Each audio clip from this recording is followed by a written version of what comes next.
Hi friends, welcome to Jaya's garden. இன்றைக்கி ஒரு புது வரவுங்க. திடீர்னு பார்த்த உடனே அப்படி ஒரு சர்ப்ரைஸிங், அதுவும் வந்து நியூ இயர் கிஃப்ட் எனக்கு கிடச்சிருக்கு அப்படின்னு தான் நான் சொல்லுவேன். இப்போ கொஞ்ச நாள் அந்த பனி அதிகமாக ஆக அவரையனுடைய வரவு அதிகமாக இருக்குமோ அந்த மாதிரி பார்த்திங்க அப்படின்னா இந்த ஒரு பிங்க் கலர் பூக்கள் வந்து எல்லா பக்கமும் தெரிய ஆரம்பிச்சிச்சுங்க. சரி, இது வந்து கோழி அவரைங்கிறது தான் நமக்கு ஏற்கனவே ஆல்ரெடி தெரியுமே.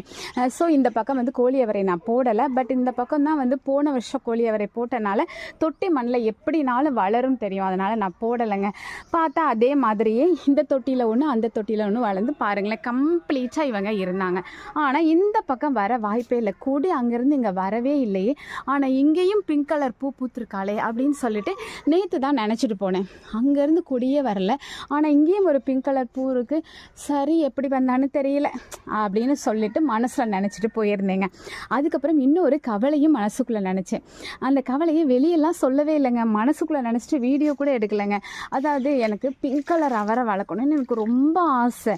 அப்போ நான் வந்து ஒரு தடவை வந்து நம்ம சேனலில் தான் உறவுகள்கிட்ட எது சொன்னாலும் என்னுடைய ஆசையை நிறைவேற்றி வைக்கிறவங்க தானே நீங்கள்.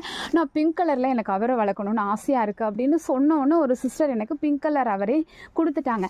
அதை நான் ஆடிப்பட்டத்தில் போட்டு விட்டேங்க. பார்த்தா இது வரைக்கும் அது நம்ம தான் முன்ன பின்ன அந்த செடி எப்படி இருக்கும், பூ எப்படி இருக்கும்னு நமக்கு தெரியாதுல்ல. இதானே ஃபஸ்ட் டைம் வளர்க்குறோம். இந்த பிங்க் கலர் பூவை பார்த்த உடனே நான் வந்து கோழி அவரைன்னு நினச்சிட்டேங்க. ஆனால் இங்கே பாருங்களேன், அச்சோ, பிங்க் கலர் அவரைங்க. அதோட பூவும் கோழி அவரை பூ மாதிரியே தான் இருக்கும் போல். நேற்று தான் மனசில் நினச்சேன், இன்றைக்கி பார்த்தீங்க அப்படின்னா நான் உனக்கு 4 பூவை நான் 4 காய்னாலும் காமிச்சு நான் தான் உன் வீட்டுக்கு வந்துட்டேன், நீ கவலைப்படாத அப்படின்னு சொல்லிடுச்சு பாருங்களேன். அச்சோ, என்ன ஹாப்பியாக இருக்குது தெரியுமா. நம்முடைய அம்மா நம்ம நினச்சதெல்லாம் நிறைவேற்றுவாங்க இல்லையா, அது மாதிரி தாங்க இந்த இயற்கை அன்னையும். நம்ம என்ன நினச்சாலும் இயற்கை நமக்கு கொடுத்துருங்க. ரொம்ப அழகாக கம்யூனிகேட் பண்ணோம். அதை வந்து எப்படி சொல்கிறது, சில நேரம் சொன்னால் சில பேர் சிரிக்கிறாங்க, பைத்தியம் பிடிச்சிருச்சு போல் அப்படின்னு சொல்லிட்டு. ஆனால் இயற்கையை நேசிக்கிறவங்களுக்கு தாங்க புரியும் இதெல்லாம். மற்றவங்களுக்கு பைத்தியக்காரத்தனமாக தான் தோணும்.